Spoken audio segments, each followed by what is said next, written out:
appreciate and take note of the messages coming out of this civil society and acknowledge that there are strong civil societies also in these countries. And is it that therefore, has not been so in the past, and we can change it now. Is it therefore shameful that some countries in the West have therefore courted dictators, national strongmen, if you like, rather than face up to the possibility that a change of government would be useful in the region rather than needed to be feared? Well, that's always the challenge, you know. You have to deal with the peoples who are in control of territory and who rule the countries and who deal with the rest of the world. But I think what this has reminded us is that these aspirations for freedom, for democracy, for having a say, they are universal. And we who believe in these values cannot have double standards. We should respond to and come forward when these voices raise. And that's what I think we have an opportunity to do now, and that should not be by excluding one group over the other. Mr. Støre, Norway's Foreign Minister, thank you very much indeed. Good to have you with us here on Al Jazeera. Thank you. In just a moment here on this programme, more calls for change, this time in Jordan, where protesters take to the streets demanding political reform. And Yemen's president blames the protests against him on the US and Israel.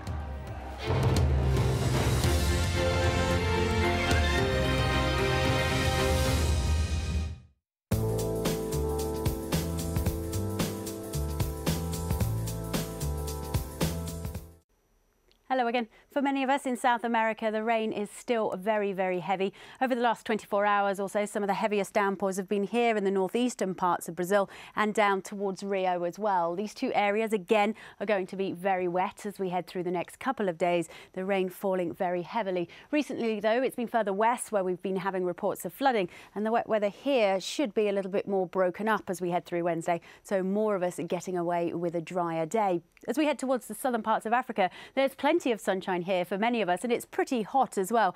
Looks like Cape Town will have another very hot day. The temperatures there in the high 20s. And further east, here it will be a little bit warmer than that, Durban, up at around 30. Further north, though, that's where the wet weather is. That's through parts of Madagascar, stretching across into Mozambique and all the way across into Angola. Heavy downpours there. I think the heaviest showers are likely to be around the coast of Mozambique. As we head up towards India, it's in the far north we've got the wettest weather at the moment. That's stretching through parts of Pakistan, through Afghanistan and then into the northern parts of India. Heavy downpours here and an awful lot of snow as well, and we're expecting more wintry weather as we head through Wednesday and Thursday. Now, some of that cloud has been drifting across us here in Doha, but it is a little fresher now. We'll get to around 25 for Wednesday.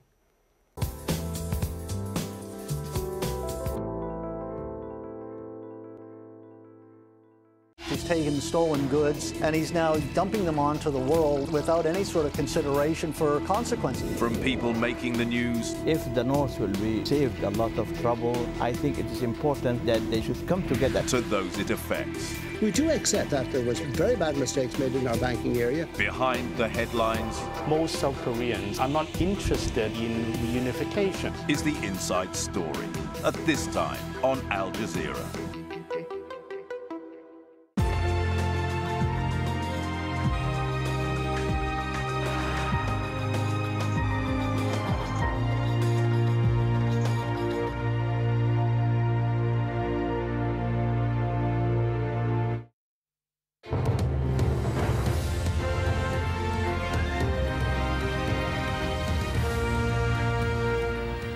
David Foster with you here on Al Jazeera. These are the top stories this hour. The United Nations says the number of refugees fleeing violence and chaos in Libya has topped 140,000. Aid workers say the situation at Libya's border with Tunisia has reached a crisis point. The United States and Britain are considering imposing no-fly zones over Libya, and Austria has frozen the assets of the country's leader, Muammar Gaddafi. US Secretary of State Hillary Clinton is warning that Libya is now on the brink of civil war. Well, Jordan hasn't been untouched by the wave of pro-democracy protests across the Middle East and North Africa. People there have been staging a demonstration in the capital saying they want more political freedom.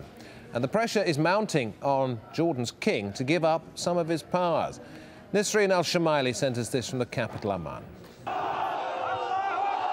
The revolution bandwagon has yet to roll into Jordan, but the gravity of protests rocking the country is unprecedented. For the first time, around 1,000 members of the Salafi jihadist camp protest in downtown Amman.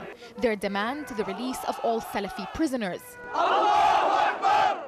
Their goal, to establish a presence on the streets. We are here in the name of God and to apply Allah's law. Viewed as a threat to Jordanian rule, the group is one of the intelligence service's biggest challenges. Here, they were untouched by security officers. Our prisoners are treated very badly by the Jordanian regime. They live under conditions the dogs inside their palaces would find impossible to stand. Simmering discontent is everywhere. Here outside Parliament, workers protest to oust the president of the Governmental Federation of Trade Unions. They say he's held the position for 19 years, but fails to represent their views. And outside the Prime Ministry, anti-Israel activists demand the release of former soldier Ahmed Daqamse, who shot dead 7 Israeli schoolgirls in 1997 while manning Jordan's border with Israel. There is a clear people-driven movement here, and the Arabs are convinced that their demands will be met through pressure on their regimes. Ahmed Daqamse's health is in grave condition, and they won't admit him into hospital. We're working towards releasing him. Emboldened by the uprisings across the Arab region, the voices of Jordanians are growing louder and their demands greater. By taking to the streets when any opportunity arises, they're exerting more pressure than ever on the authorities and even on the monarchy. King Abdullah faces unprecedented calls for supporting a constitutional monarchy, a move that would significantly curb his sweeping executive powers. Last Friday, thousands made the request for an elected government crystal clear. Whether he'll bow to these requests can't be determined yet, but Jordanians who are more confident than ever say now is the time to make their long-standing demands. Nisreen Al-Shamaili, AlJazeera, Amman. Yemen's president's hitting out at Israel and the United States, saying they're behind the unrest sweeping his country and the entire Arab world. Well, there'll be more protests calling for President Ali Abdullah Saleh to step down in the capital Sana'a.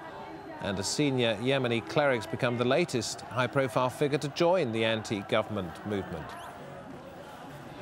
One of the main opposition parties in Tunisia has been given legal permission to participate in politics after being banned for years. The Islamist El Nahda party, which means renaissance, is led by Rashid Ghannouchi, who returned from exile in London in January after President Zine El Abidine Ben Ali was ousted. And Tunisia's most prominent opposition politician has quit the country's interim government. One of Tunisia's most prominent opposition politicians has also resigned. Regional Development Minister Ahmed Najib Chebi says he isn't happy with the choice of the newly appointed Prime Minister. Chebi's the third minister to leave the interim government in one day. Now, the human rights group Amnesty International, with regard to Libya, has released a report documenting what it claims are human rights abuses during the revolution in that country. It finds that Tunisian authorities have used excessive force, including lethal fire, in circumstances where it was unjustifiable. It also says torture and other